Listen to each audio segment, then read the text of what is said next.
Hello students, welcome to MS বায়োগাইড।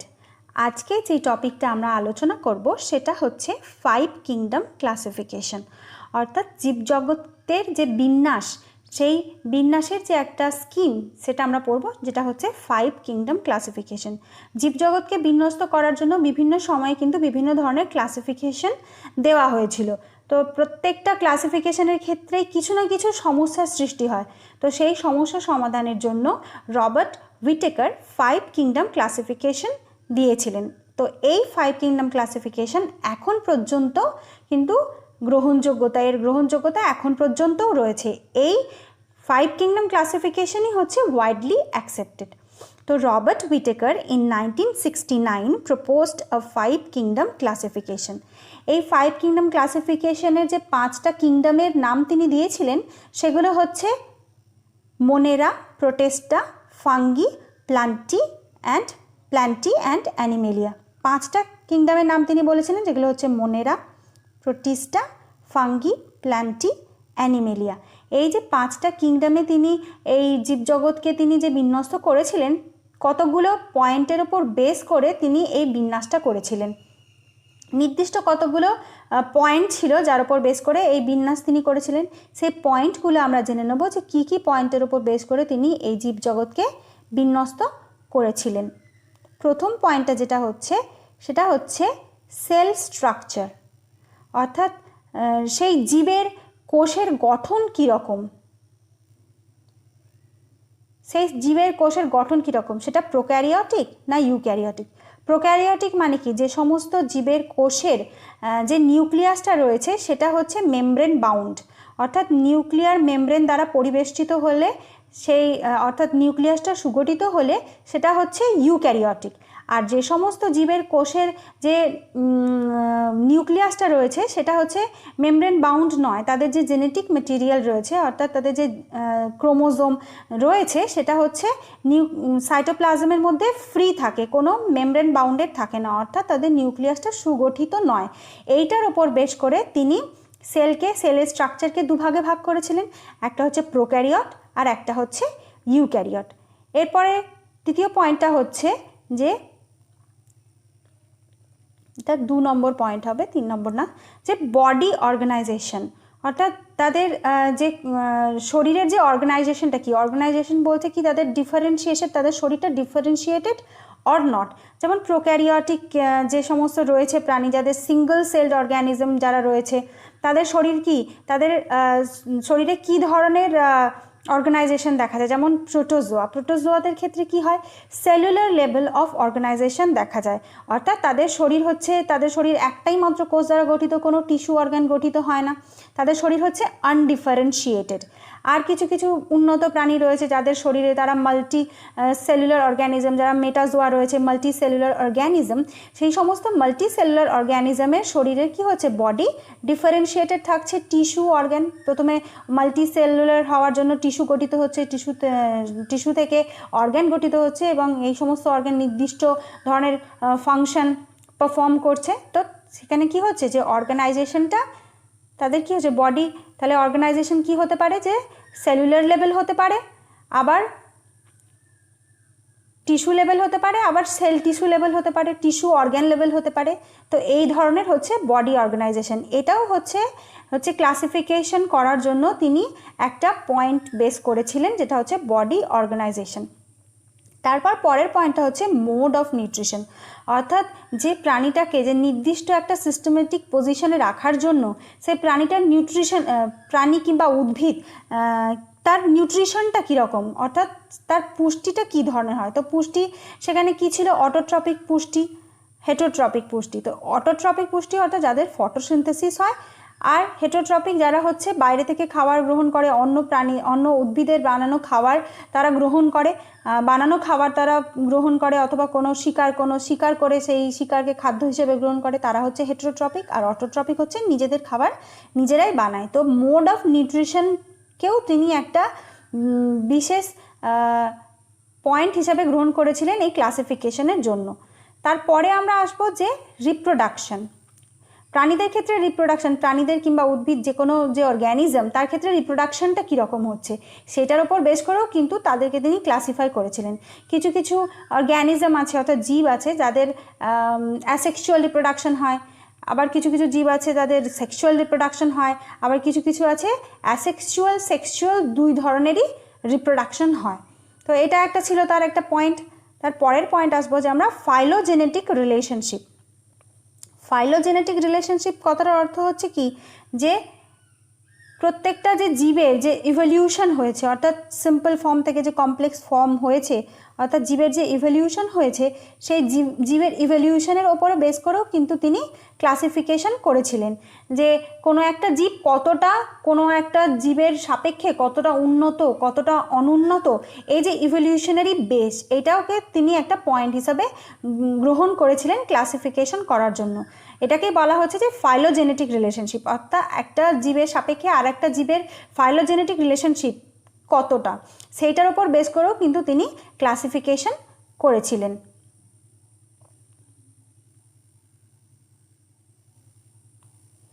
আগে কি হয়েছিল যে আগে যে আর্লিয়ার ক্লাসিফিকেশনের ক্ষেত্রে আমরা দেখে নেব যে আর্লিয়ার ক্লাসিফিকেশনের কিছু ভুল থাকার জন্যই, কিছু সমস্যা সৃষ্টি হওয়ার জন্যই, কোনো জীবকে তার সঠিক সিস্টেমেটিক পজিশনে রাখার জন্য আগের যে ক্লাসিফিকেশন ছিল তাতে কিন্তু বিভিন্ন ধরনের সমস্যার সৃষ্টি হয়েছিল।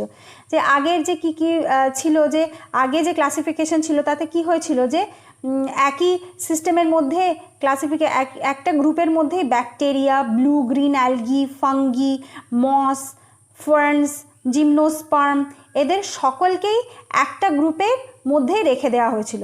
Bacteria, blue green algae, fungi, moss, fern, gymnosperm, angiosperm এদেরকে প্ল্যান্টসের মধ্যে রাখা হয়েছিল। কিসের ওপর বেস করে রাখা হয়েছিল না, এদের সেল ওয়াল আছে এই কথাটা ভেবেই, এই সেল ওয়াল আছে, এদের যে সেল ওয়াল আছে এই পয়েন্টটার ওপর বেস করে কিন্তু এদেরকে একটা গ্রুপে রাখা হয়েছিল।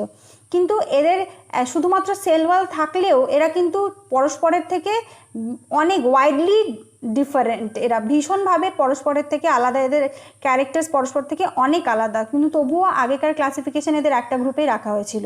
যেমন হচ্ছে ব্যাকটেরিয়া সেল ওয়াল থাকলেও এরা হচ্ছে সিঙ্গল সেল প্রোক্যারিয়ট। আবার এখানে যেমন দেখা যাচ্ছে যে জিমনোস্পার্ম, অ্যাঞ্জিওস্পার্ম এরা অনেক উন্নত উদ্ভিদ, এরা ইউক্যারিয়ট যেমন হওয়া সত্ত্বেও এখানে কি দেখতে পাচ্ছি যে প্রোক্যারিয়ট আর ইউক্যারিয়ট এদের সকলকে সিঙ্গল সেলুলার, মাল্টি সেলুলার এদের মধ্যে প্রচুর ডিফারেন্স থাকা সত্ত্বেও কিন্তু এদের শুধুমাত্র প্ল্যান্টের মধ্যে এদেরকে রেখে দেওয়া হয়েছিল, যার ফলে অনেক ধরনের সমস্যার সৃষ্টি হয়েছিল আগের ক্লাসিফিকেশনে।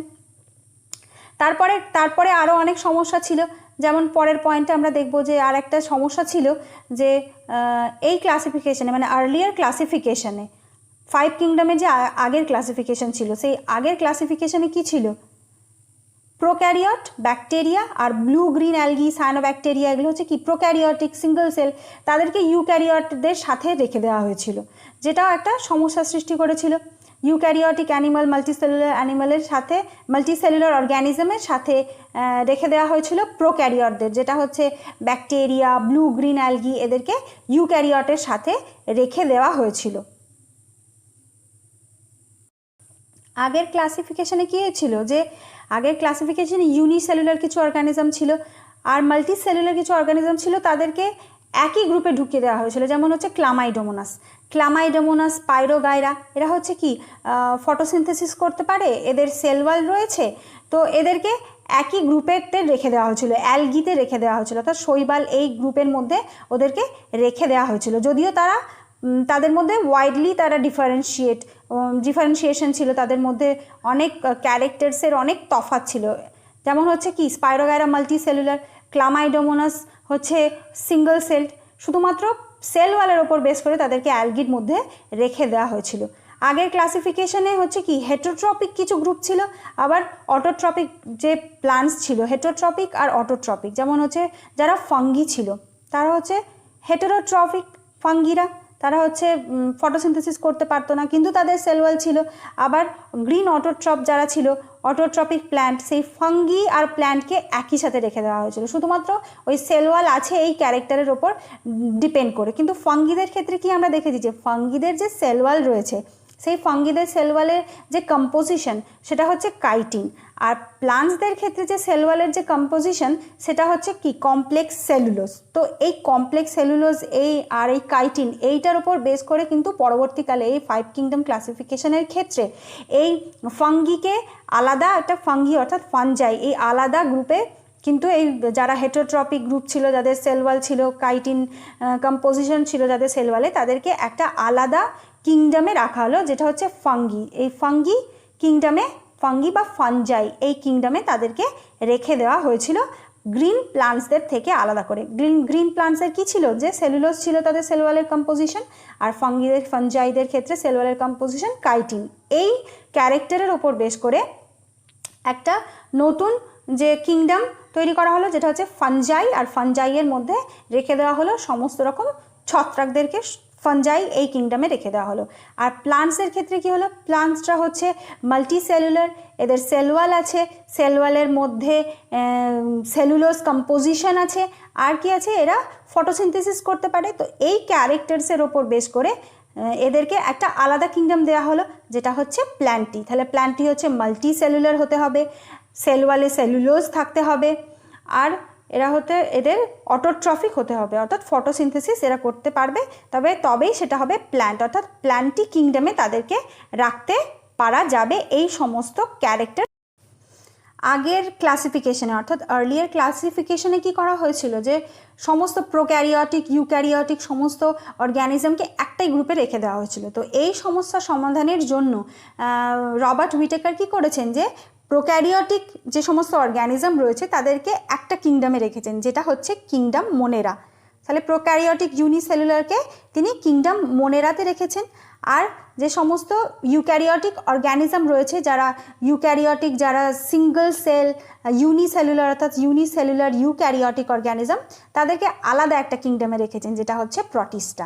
তাহলে ইউক্যারিওটিক আর প্রোক্যারিওটিক ইউনিসেলুলারের অর্গ্যানিজম হওয়ার যে আর্লিয়ার ক্লাসিফিকেশনের যে সমস্যাটা ছিল সেটা হচ্ছে এইখানে একদম সমস্যাটা সমাধান হয়ে গেছে, যে সমস্ত প্রোক্যারিওটিক ইউনিসেলুলার তাদেরকে তিনি রেখেছেন কিংডম মোনেরাতে, আর যারা হচ্ছে ইউক্যারিওটিক ইউনিসেলুলার যেমন হচ্ছে প্রোটোজোয়া, ইউক্যারিওটিক ইউনিসেলুলার তাদেরকে তিনি রেখেছেন কিংডম প্রোটিস্টার আন্ডারে। তাহলে এখানে তৈরি হয়ে গেল যে সমস্ত কিংডম, যেটা আমরা দেখলাম যে ফানজাই কিভাবে তৈরি হলো, কিংডম ফানজাই কী করে তৈরি হলো, কিংডম প্ল্যান্টি কী করে তৈরি হলো, কিংডম প্রোটিস্টা মোনেরা কী করে তৈরি হলো, সেটা আমরা দেখলাম। এরপর আমরা চলে যাব পরের যে কিংডম প্রোটিস্টার ক্ষেত্রে কি হচ্ছে, প্রোটিস্টার ক্ষেত্রে ক্লামাইডোমোনাস ক্লোরেলা এদেরকে কি হচ্ছে, এই ক্লামাইডোমোনাস ক্লোরেলার ক্ষেত্রে আমরা কি দেখি যে এদের সেলওয়াল আছে, ক্লামাইডোমোনাস ক্লোরেলা এদের ক্ষেত্রে কি হয়, সেলওয়াল আছে। তা সত্ত্বেও কিন্তু হুইটেকার এই 5 কিংডম ক্লাসিফিকেশনে এদের এই প্রোটিস্টা গ্রুপে ক্লামাইডোমোনাস এবং ক্লোরেলাকে রেখেছেন, কিন্তু প্যারামেসিয়াম অ্যামিবা এদের সাথে রেখে দেন, কিন্তু এদের সেলওয়াল আছে, যেটা হচ্ছে একেবারে যে প্রোটিস্ট যে ক্যারেক্টার তাদের সাথে কিন্তু অতটা মেলে না, এদের যেহেতু সেলওয়াল আছে, তবুও কিন্তু ক্লামাইডোমোনাস ক্লোরেলাকে এই প্যারামেসিয়াম এবং অ্যামিবা এদের সাথে রাখা হয়েছে কিংডম প্রোটিস্টার আন্ডারে। পরবর্তীকালে হয়তো কোনো চেঞ্জেস এলে, এটা তো ক্লাসিফিকেশনে যে সমস্ত সমস্যাগুলো থেকে যায় পরবর্তীকালে সেগুলো কিন্তু সমাধান করার চেষ্টা হয়। তো যেহেতু এখানে ক্লামাইডোমোনাস এবং ক্লোরেলাকে এই প্যারামেসিয়াম অ্যামিবা এদের সাথে কিংডম প্রোটিস্টার মধ্যে রেখে দেওয়া হয়েছে, হয়তো পরবর্তীকালে এটার কোনো চেঞ্জেস হতেও পারে। তবে 5 কিংডম ক্লাসিফিকেশনে আমরা এখানে দেখতে পাচ্ছি যে ক্লামাইডোমোনাস ক্লোরেলা এদেরকে কিন্তু প্যারামেসিয়াম অ্যামিবা এদের সাথেই কিন্তু রাখা হয়েছে। এখানে আমরা একটা চার্ট দেখে নেব, এই চার্টটা দেখলে আমরা একদম পরিষ্কারভাবে বুঝতে পারবো যে কিভাবে এই ক্লাসিফিকেশনটা হয়েছে, 5 কিংডম ক্লাসিফিকেশনটা হয়েছে। তো অর্গ্যানিজম এখানে আমরা দেখতে পাচ্ছি যে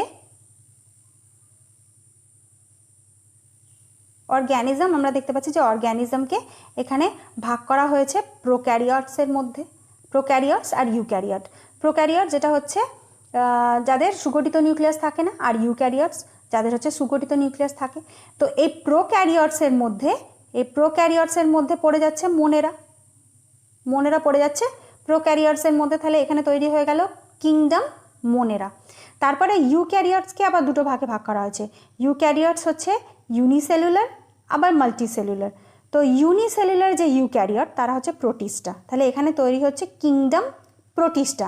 এই প্রোটিস্টার আন্ডারে থাকছে সমস্ত প্রোটোজোয়া। তাহলে এরা হচ্ছে ইউনিসেলুলার, প্রোটিস্টারা হচ্ছে ইউনিসেলুলার ইউক্যারিওট। আর এই ইউক্যারিওটের মধ্যে আরেকটা ভাগ হচ্ছে মাল্টিসেলুলার, যেটা হচ্ছে বহু কোষ দ্বারা গঠিত। এই মাল্টিসেলুলারকে আবার দুটো ভাগে ভাগ করা হয়েছে, যেটা হচ্ছে উইদাউট সেল ওয়াল, যাদের সেল ওয়াল নেই, আর আরেকটা হচ্ছে যাদের সেল ওয়াল অর্থাৎ কোষ প্রাচীর নেই, আর একটা হচ্ছে উইথ সেল ওয়াল, যাদের কোষ প্রাচীর আছে। তাহলে মাল্টিসেলুলার অর্গ্যানিজমের মধ্যে দুটো ভাগ হচ্ছে, একটা হচ্ছে যাদের সেল ওয়াল নেই আর যাদের সেল ওয়াল আছে। তো যাদের সেল ওয়াল নেই তারা হচ্ছে অ্যানিমেলিয়া। তাহলে এখানে তৈরি হলো কিংডম অ্যানিমেলিয়া। যাদের সেল ওয়াল নেই তারা তৈরি করলো, তাহলে যাদের সেল ওয়াল নেই eukaryote, multicellular, without cell wall যে সমস্ত অর্গ্যানিজম তারা তৈরি করলো অ্যানিমেলিয়া। তাহলে অ্যানিমেলিয়া কারা তৈরি করলো? অ্যানিমেলিয়া তৈরি করলো eukaryote, multicellular, without cell wall যাদের রয়েছে সেই গ্রুপটা তৈরি করলো কিংডম অ্যানিমেলিয়া। তারপরে রয়েছে যাদের সেল ওয়াল আছে, যে সমস্ত eukaryotic multicellular অর্গ্যানিজম with cell wall, যাদের সেল ওয়াল আছে তারা হচ্ছে, তাদেরকে দুটো ভাগে ভাগ করা হলো। তাদের হচ্ছে একটা হচ্ছে প্লান্টি আর একটা হচ্ছে ফানজাই। তাহলে with cell wall multicellular eukaryotic তারা হচ্ছে প্লান্টি আর ফানজাই। দুটো কিংডম এখানে তৈরি হয়ে গেল, যে একটা হচ্ছে প্লান্টি আর ফানজাই। এই প্লান্টি আর ফানজাইকে কিসের ওপর বেস করে আলাদা করা হয়েছে? যে ফানজাই এখানে কি হচ্ছে হেটারোট্রপিক আর প্লান্টি হচ্ছে অটোট্রপিক।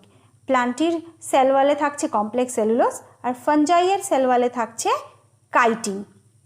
এই ক্যারেক্টারের উপর বেস করে এদেরকে প্লান্টি এবং ফানজাই এই দুটো কিংডমে ভাগ করে দেওয়া হয়েছে। এরপর আমরা আসবো যে কিংডম মোনেরাতে কারা কারা পড়ছে। কিংডম মোনেরাতে পড়ছে সমস্ত রকমের ব্যাকটেরিয়া। যে সমস্ত রকমের ব্যাকটেরিয়া রয়েছে, প্রোক্যারিওটিক ইউনিসেলুলার যে সমস্ত অর্গ্যানিজম রয়েছে তারা হচ্ছে ব্যাকটেরিয়া, তাদেরকে রাখা হচ্ছে কিংডম মোনেরার আন্ডারে। অনেকটাই আলাদা। ইউ ব্যাকটেরিয়ার বেশিরভাগ যে সমস্ত উন্নত ব্যাকটেরিয়া তারাই হচ্ছে ইউ ব্যাকটেরিয়া, আর আর্কি ব্যাকটেরিয়া হচ্ছে সেল ওয়ালের এই বিশেষ গঠনের জন্য তারা কিন্তু এক্সট্রিম যে এনভায়রনমেন্টাল কন্ডিশনে তারা কিন্তু সারভাইভ করতে পারে, বেঁচে থাকতে পারে এই আর্কি ব্যাকটেরিয়া। আর বেশিরভাগই হচ্ছে ইউ ব্যাকটেরিয়া। এই ইউ ব্যাকটেরিয়ার যে সেল ওয়াল রয়েছে সেটা কি আমরা জানি যে পেপটাইডোগ্লাইকান দিয়ে ইউ ব্যাকটেরিয়ার সেল ওয়াল গঠিত হয়। তো এই ব্যাকটেরিয়া, আবার ব্যাকটেরিয়ারা কি হয় যে কিছু কেমন ব্যাকটেরিয়া রয়েছে যে অটোট্রপিক ব্যাকটেরিয়া। বেশিরভাগই ব্যাকটেরিয়া হচ্ছে হেটারোট্রপিক, অর্থাৎ তারা নিজেদের খাবার নিজেরা তৈরি করতে পারে না, কিন্তু বেশ কিছু ব্যাকটেরিয়া রয়েছে তারা হচ্ছে অটোট্রপিক। এই অটোট্রপিক তারা ফটোসিনথেটিক অটোট্রপিক হতে পারে, আবার কেমোসিনথেটিক অটোট্রপিক ব্যাকটেরিয়াও হতে পারে, কিন্তু বেশিরভাগ ব্যাকটেরিয়া হচ্ছে হেটারোট্রপিক। এরপরে আমরা চলে যাব যে কিংডম প্রোটিস্টা। এই কিংডম প্রোটিস্টাতে কাকে রাখা হচ্ছে? যে যারা হচ্ছে ইউনিসেলুলার ইউক্যারিওটিক তাদেরকে হচ্ছে কিংডম প্রোটিস্টার আন্ডারে রাখা হচ্ছে। ইউনিসেলুলার ইউক্যারিওটিক কারা? সমস্ত প্রোটোজোয়া যারা রয়েছে তারাই হচ্ছে ইউনিসেলুলার ইউক্যারিওটিক, তাদেরকে রাখা হচ্ছে কিংডম প্রোটিস্টার আন্ডারে। এরপরে আমরা চলে যাব যে 3 নম্বর যে রয়েছে কিংডম, যেটা হচ্ছে ফানজাই। এটাকে ফাঙ্গিও বলা হয়, ফানজাইও বলা হয়, উচ্চারণ করা হয়। এই ফানজাইয়ের মধ্যে রাখা হচ্ছে সমস্ত রকমের যে সমস্ত অর্গ্যানিজম multicellular eukaryotic cell wall made up of chitin তাদেরকে রাখা হচ্ছে। আর তারা হচ্ছে হেটারোট্রপিক, অর্থাৎ তারা হচ্ছে কি ডেড ডিকেইং ম্যাটার থেকে নিজেদের পুষ্টি চালায়। অর্থাৎ এদের যে পুষ্টি, এদের যে নিউট্রিশন সেটা হচ্ছে স্যাপ্রোফাইটিক নিউট্রিশন। এই কিংডম ফানজাইদের যে অর্গ্যানিজমগুলো কিংডম ফানজাইদের মধ্যে যারা রয়েছে তাদের মধ্যে হচ্ছে কি সাপ্রোজোইক নিউট্রিশন দেখা যায়। তারা হচ্ছে ডেড ডিকেইং ম্যাটার থেকে নিজেদের পুষ্টি শোষণ করে নেয় এই কিংডম ফানজাইয়ের আন্ডারে। আর এদের যে সেল ওয়াল স্ট্রাকচার, এদের স্ট্রাইকিং যে কম্পোজিশন এদের সেল ওয়ালের সেটা হচ্ছে কাইটিন। আর এদের শরীরে কোনো ক্লোরোফিল থাকে না, তাই এরা হচ্ছে ফটোসিনথেসিস করতে পারে না, তাই এরা হেটারোট্রপ। এই কিংডম ফানজাইয়ের আন্ডারে যে সমস্ত অর্গ্যানিজমগুলো পড়ছে। এরপর আমরা চলে যাব যে কিংডম প্ল্যান্টি। কিংডম প্ল্যান্টিতে কারা কারা পড়ছে?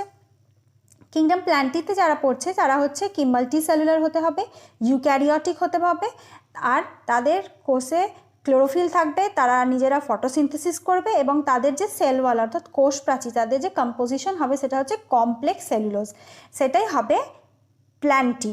অর্থাৎ সেই সমস্ত অর্গ্যানিজম যাদের এই ক্যারেক্টারগুলো থাকবে তারা কিংডম প্ল্যান্টির মধ্যে তারা পড়বে। এরপর আমরা চলে যাব যে কিংডম অ্যানিমেলিয়া। কিংডম অ্যানিমেলিয়াতে কারা থাকবে? কিংডম অ্যানিমেলিয়াতে তারা থাকবে যারা হচ্ছে মাল্টি সেলুলার হতে হবে, তাদের ইউক্যারিওটিক হতে হবে, মাল্টি সেলুলার হতে হবে, আর হতে হবে তাদের তারা হচ্ছে তাদের শরীরে কোনো কোষে কোনো ক্লোরোফিল থাকবে না, তারা হচ্ছে হেটারোট্রপিক হতে হবে। তা এই সমস্ত ক্যারেক্টারগুলো হলে, আর তাদের সেলওয়াল থাকবে না, অবশ্যই তাদের সেলওয়াল থাকবে না, তাহলে মাল্টি সেলুলার হবে, সেলওয়াল থাকবে না, আর তারা হচ্ছে হেটারোট্রপিক হবে, ইউক্যারিওটিক হবে, তারাই হচ্ছে এই কিংডম অ্যানিমেলিয়ার মধ্যে পড়বে। তাহলে আমরা জেনে নিলাম যে 5টা যে কিংডম রয়েছে সেই 5টা কিংডমে কারা কারা পড়ছে। এবার আমরা চলে যাব একটা চার্টের মধ্যে। এই চার্টের মধ্যে আমরা যদি কম্প্যারেটিভলি দেখে নিই তাহলে আমাদের খুব ভালোভাবে বিষয়টা কিন্তু মনে থাকবে। এখানে একটা চার্ট আছে, 5টা কিংডম আছে, মোনেরা, প্রোটিস্টা, প্ল্যান্টি, অ্যানিমেলিয়া। এই 5টা কিংডমের আমরা প্রত্যেকটা যে ক্যারেক্টার রয়েছে সেই ক্যারেক্টারগুলোর উপর বেস করে এদের যে কম্প্যারিজনটা সেটা আমরা দেখে নেব। যে প্রথমেই রয়েছে সেল টাইপ। সেল টাইপ, মোনেরাদের সেল টাইপ কি? প্রোক্যারিওট, প্রোটিস্টাদের cell type eukaryote, fungi eukaryote, Plantae eukaryote, অ্যানিমেলিয়াও ইউক্যারিওট। তাহলে আমরা দেখতে পাচ্ছি যে মোনেরার পরে যারা রয়েছে তারা সকলেই কিন্তু ইউক্যারিওটিক। এরপরে আমরা চলে আসবো যে সেল ওয়াল। সেল ওয়ালের স্ট্রাকচার কীরকম? সেল ওয়াল হচ্ছে কি প্রোক্যারিওটিক যারা মোনেরা রয়েছে তাদের সেল ওয়াল থাকছে কিন্তু নন সেলুলোজিক। সেল ওয়াল থাকছে কিন্তু নন সেলুলোজিক। সেল ওয়ালে থাকছে পলিস্যাকারাইড, অ্যামিনো অ্যাসিড ইত্যাদি থাকছে মোনেরা অর্থাৎ ব্যাকটেরিয়াদের, সমস্ত ব্যাকটেরিয়াদের সেল ওয়ালে। এরপরে আমরা চলে আসবো প্রোটিস্টা। প্রোটিস্টাতে কি আছে?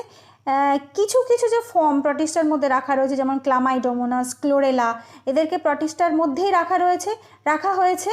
তো এদের কিন্তু সেল ওয়াল রয়েছে, এদের মধ্যে সেল ওয়াল দেখা যায় প্রোটিস্টাদের, কিন্তু বেশিরভাগ যে প্রোটিস্টা রয়েছে তাদের মধ্যে কিন্তু সেল ওয়াল থাকে না। তবে কিছু কেমন ফর্ম যেটা হচ্ছে ক্লোরেলা, ক্লামাইডোমোনাস, এদের মধ্যে কিন্তু সেল ওয়াল থাকছে। এরপর আমরা আসবো যে ফাঙ্গি। ফাঙ্গিদের সেল ওয়াল কী হয়? ফাঙ্গিদের সেল ওয়াল বর্তমান, কিন্তু এদের একটা স্ট্রাইকিং কম্পোজিশন, এদের সেল ওয়ালের স্ট্রাইকিং কম্পোজিশন যেটা হচ্ছে কাইটিন, এই ফাঞ্জাই বা ফাঙ্গিদের ক্ষেত্রে থাকছে। প্ল্যান্টিদের ক্ষেত্রে কি থাকছে? প্ল্যান্টিদের ক্ষেত্রেও সেল ওয়াল থাকছে, শুধু এদের সেল ওয়ালে থাকছে কমপ্লেক্স সেলুলোজ, সেখানে কাইটিন থাকছে না। এই জন্য এরা হচ্ছে ফাঞ্জাইদের থেকে আলাদা, আর ফাঞ্জাইরা হচ্ছে অটোট্রপ আর প্ল্যান্টিরা হচ্ছে ফাঞ্জাইরা হচ্ছে হেটারোট্রপ আর প্ল্যান্টি হচ্ছে অটোট্রপ। আর অ্যানিমেলিয়ার ক্ষেত্রে তো সেল ওয়াল থাকছেই না, অ্যানিমেলিয়ার ক্ষেত্রে সেল ওয়াল অ্যাবসেন্ট। এরপর আমরা চলে আসবো যে নিউক্লিয়ার মেমব্রেন। নিউক্লিয়ার মেমব্রেন যে হচ্ছে ব্যাকটেরিয়াদের ক্ষেত্রে, অর্থাৎ মোনেরাদের ক্ষেত্রে কিন্তু কোনো নিউক্লিয়ার মেমব্রেন থাকে না। ওদের যে জেনেটিক মেটেরিয়ালটা থাকে সেটা হচ্ছে সাইটোপ্লাজমের মধ্যে ফ্রি থাকে, কোনো সুগঠিত নিউক্লিয়াস এদের মধ্যে থাকে না মোনেরাদের ক্ষেত্রে। তারপরে হচ্ছে প্রোটিস্টা। প্রোটিস্টাদের ক্ষেত্রে হচ্ছে নিউক্লিয়ার মেমব্রেন থাকছে, অর্থাৎ এদের ক্ষেত্রে সুগঠিত নিউক্লিয়াস দেখা যাচ্ছে। ফাঞ্জাইদেরও তাই, সুগঠিত নিউক্লিয়াস থাকছে, প্ল্যান্টিদের ক্ষেত্রেও তাই, আর অ্যানিমেলিয়াদের ক্ষেত্রেও তাই। আমরা আগেই জেনেছি যে ইউক্যারিওট হলেই তাদের মধ্যে কিন্তু সুগঠিত নিউক্লিয়াস থাকবে। শুধুমাত্র মোনেরাকে বাদ দিয়ে বাকি 4টে যে কিংডম রয়েছে তাদের সকলেই কিন্তু ইউক্যারিওট, তাদের সকলেরই নিউক্লিয়ার মেমব্রেন বর্তমান, সুগঠিত নিউক্লিয়াস বর্তমান। এরপর আমরা আসবো বডি অর্গানাইজেশন, অর্থাৎ কী কী লেভেল আছে, কী কী গ্রেড আছে বডি অর্গানাইজেশনে। মোনেরাদের ক্ষেত্রে সেলুলার লেভেল, যেহেতু এরা ইউনিসেলুলার। প্রোটিস্টারদের ক্ষেত্রেও এরা যেহেতু ইউনিসেলুলার, এদেরও হচ্ছে সেলুলার লেভেল অফ অর্গানাইজেশন, অর্থাৎ সমস্ত মেটাবলিক অ্যাক্টিভিটি সেলুলার লেভেলেই হয়। আবার ফাঞ্জাইদের ক্ষেত্রে কী হয়? ফাঞ্জাইরা হচ্ছে মাল্টি সেলুলার, এদের যে টিস্যু থাকে সেটা হচ্ছে লুজ, অর্থাৎ কোষগুলো খুবই আলগাভাবে বিন্যস্ত হয়ে টিস্যু গঠন করে। এদের হচ্ছে সেলুলার লেভেল অফ অর্গানাইজেশন দেখা যায়। আর প্ল্যান্টিদের ক্ষেত্রে অবশ্যই টিস্যু অর্গান গঠিত হয়, টিস্যু অর্গান লেভেল অর্গানাইজেশন। আর অ্যানিমেলিয়াদের ক্ষেত্রেও তাই টিস্যু অর্গান লেভেল। তো অ্যানিমেলিয়া প্ল্যান্টি হচ্ছে সবথেকে উন্নত, এই 5টা কিংডমের মধ্যে সবথেকে উন্নত হচ্ছে প্ল্যান্টি আর অ্যানিমেলিয়া। যদি আমরা ফাইলোজেনেটিক রিলেশন দেখি তাহলে হচ্ছে প্ল্যান্টি অ্যানিমেলিয়া হচ্ছে সবথেকে বেশি উন্নত। এরপর আমরা আসবো মোড অফ নিউট্রিশন, অর্থাৎ এদের নিউট্রিশন কীরকম হয়। তো মোনেরাদের ক্ষেত্রে কি হয়, অটোট্রপিক নিউট্রিশন হয়, যেহেতু কিছু কেমন ব্যাকটেরিয়া রয়েছে যারা কেমোসিনথেটিক ব্যাকটেরিয়া আছে, ফটোসিনথেটিক ব্যাকটেরিয়া রয়েছে, তাদের ক্ষেত্রেও হচ্ছে অটোট্রপিক নিউট্রিশন হয়। আবার কিছু বেশিরভাগ ব্যাকটেরিয়াই হচ্ছে কি হেটোট্রপিক নিউট্রিশন দেখা যায়। ব্যাকটেরিয়া কি হয় যে প্যারাসাইটিক নিউট্রিশন শো করে, স্যাপ্রোজোইক নিউট্রিশন শো করে। প্রচুর ব্যাকটেরিয়া মানুষের শরীরে, অন্যান্য প্রাণীদের শরীরে, অন্যান্য যে অর্গ্যানিজম রয়েছে তাদের শরীরে অবস্থান করে এবং প্যারাসাইটিক নিউট্রিশন শো করে। এরপর আসি প্রোটিস্টা যেমন রয়েছে যারা প্রোটোজোয়া তো আমরা আগেই পড়েছি যে প্রোটোজোয়া প্রচুর পরিমাণে এদের প্যারাসাইটিক ফর্মস রয়েছে এবং এরা প্যারাসাইটিক নিউট্রিশন শো করে। তবে প্রোটোজোয়াদের মধ্যে আবার অটোট্রপিক ফর্মও রয়েছে, যেমন হচ্ছে ইউগ্লিনা। আবার স্যাপ্রোজোইক ফর্মও রয়েছে। তো বিভিন্ন ধরনের প্রোটোজোয়াদের ক্ষেত্রে কি হয়, যেমন প্রোটিস্টাদের ক্ষেত্রে সব ধরনের নিউট্রিশনই দেখা যায়। হেটোট্রপিক, হলোজোইক, হলোফাইটিক, স্যাপ্রোজোইক, প্যারাসাইটিক সমস্ত ধরনের নিউট্রিশন কিন্তু এই প্রোটোজোয়াদের ক্ষেত্রে দেখা যায়। আর ফাঞ্জাই অর্থাৎ ফাঙ্গিদের ক্ষেত্রে যারা হচ্ছে তাদের ক্ষেত্রে কিন্তু, ছত্রাকদের ক্ষেত্রে কিন্তু শুধুমাত্র হেটোট্রপিক নিউট্রিশন শো করে, কারণ এদের ক্ষেত্রে কখনোই ক্লোরোফিল কোষের মধ্যে বর্তমান থাকে না। আর এরা হচ্ছে স্যাপ্রোফাইটিক অর্থাৎ ডেড ডিকেইং ম্যাটার থেকে নিজেদের পুষ্টি শোষণ করে, এরা হচ্ছে রস শোষণ করে এরা হচ্ছে নিজেদের পুষ্টি চালায়। আর প্ল্যান্টিদের ক্ষেত্রে কি হচ্ছে, প্ল্যান্টিদের ক্ষেত্রে অবশ্যই কোষের মধ্যে যেহেতু ক্লোরোফিল থাকছে, এরা হচ্ছে অটোট্রপিক, ফটোসিনথেসিসের মাধ্যমে নিজেদের খাবার তৈরি করে নিচ্ছে, এরা হচ্ছে অটোট্রপিক। আর অ্যানিমেলিয়া কি হচ্ছে, অ্যানিমেলিয়াদের কোষে কিন্তু কোনো যেহেতু ক্লোরোফিল থাকছে না, তারা হচ্ছে হলোজৈক পুষ্টি শো করছে। যেমন হচ্ছে আমরা উন্নত মানুষ, উন্নত সমস্ত রকমের যে অ্যানিমাল রয়েছে তারা হচ্ছে হলোজৈক পুষ্টি অর্থাৎ হেটোট্রপিক নিউট্রিশন শো করে। তো কিছু যেমন আবার স্যাপ্রোফাইটিকও হতে পারে, কিছু রয়েছে যে ডেড ডিকেইং ম্যাটার থেকে রস